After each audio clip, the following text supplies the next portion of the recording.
warahmatullahi wabarakatuh. Hari ini saya menuju lokasi Waduk Cirata. Dikarenakan hari ini saya akan mewawancarai seorang pengusaha yang mempunyai usaha di bidang budidaya ikan keramba jaring apung. Ini lokasinya di Waduk Cirata ya, dan bisa dilihat dari video ini banyak sekali keramba jaring apung yang ada di lokasi Waduk Cirata. Untuk narasumber yang akan saya wawancarai, ini saya mendapatkan rekomendasi dari teman kerja saya. Beliau bernama Ibu Elsa. Untuk meninjau lokasi usaha Ibu Elsa ini memang lumayan sedikit jauh dan memang harus menaiki perahu terlebih dahulu.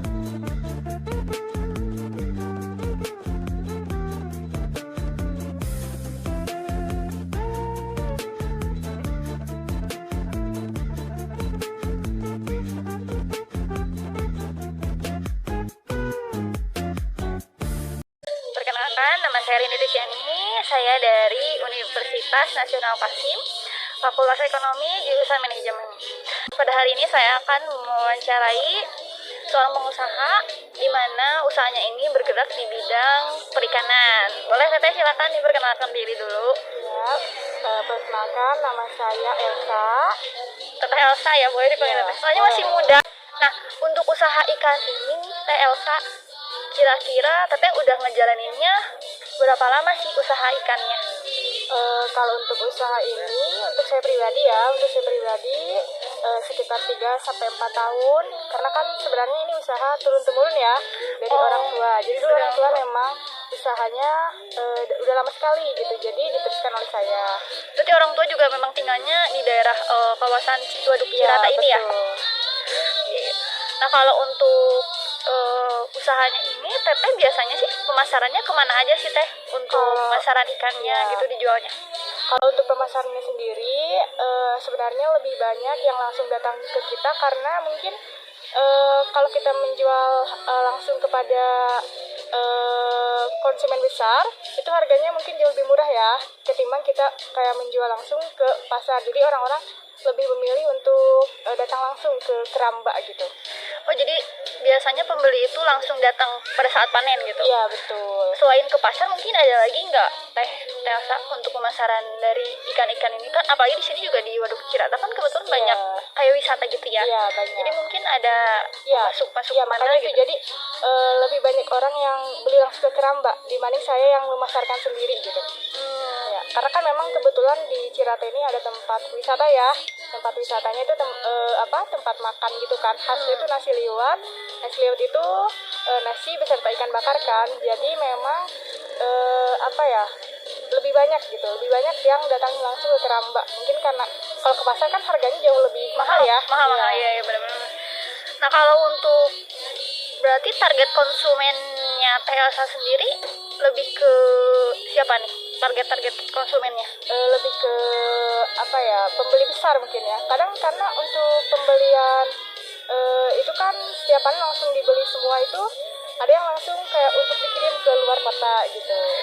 Selain untuk yang punya wisata, kalau wisata kan paling besar itu 50-40 kilo ya. Oh, jadi sebetulnya kalau untuk target konsumen Teteh ini yang utama pelakunya memang sebetulnya pedagang besar-besar gitu ya? Iya, keluar untuk dikoran. Karena mungkin kalau yang datang mah itu mah hanya untuk beli kecil-kecil aja mungkin ya, jumlahnya sedikit. Oh iya. Nah, kalau misalkan cara pemasarannya sendiri Teteh gimana tuh cara pemasarannya? Kalau untuk cara pemasaran sendiri ya, mungkin karena ini usahanya sudah lama dilakukan oleh ibu bapak, jadi kita udah punya konsumen tetap gitu. Udah punya konsumen tetap. Udah ada relasi mungkin ya Teh? Betul sekali. Jadi memang saya tinggal melanjutkan aja gitu. Mungkin kalau untuk konsumen baru ya itu dari usaha saya mempromosikan lewat WhatsApp, Facebook, jadi dari sosial media mungkin. Karena memang sekarang sebetulnya sosial media berpengaruh besar ya kalau untuk usaha ya, betul ya. Nah, kalau untuk pasti kan setiap usaha ya Teh Elsa pasti ada kendala mau usaha apapun. Betul. Nah, Kira-kira apa nih kendalanya? Kalau untuk kendalanya sendiri, selama ini kebanyakan gitu ya yang saya rasakan itu sih dari perubahan cuaca pertama, terus pencemaran air, terus sama satu lagi mungkin dari pakan ikannya. Cuaca memang berpengaruhnya untuk cuaca seperti apa ya? Kalau untuk cuaca sendiri, perubahan suhu yang begitu mendadak ya secara tiba-tiba itu juga berpengaruh sama kondisi ikan gitu kan. Jadi banyak ikan yang mati. Oh, jadi kualitas air juga berpengaruh ya? Iya, saya betul. saya. Nah, kalau misalkan kayak hujan kayak ini kan, Cirata ini sebetulnya nyambung sama ini gak sih teh? Citarum ya? Kalau Iya, nggak salah. betul. Jadi kalau ada pencemaran dari sana, Iya, itu juga berpengaruh ya. Jadi pencemaran airnya kalau misalkan dari Citarumnya banyak gitu ya pencemarannya, otomatis ke ikannya juga berpengaruh. Kadang ikannya tuh jadi banyak yang mati sama gitu ya. panennya juga. Iya, panennya jadi berkurang Oh. karena ikannya banyak yang mati. Berarti kendalanya itu ya. Oke. Kalau untuk usahanya sendiri sih, kalau boleh tahu, usaha ikan ini tuh udah punya berapa ini sih? Jaring, Ya. kebetulan saya punya 9 jaring.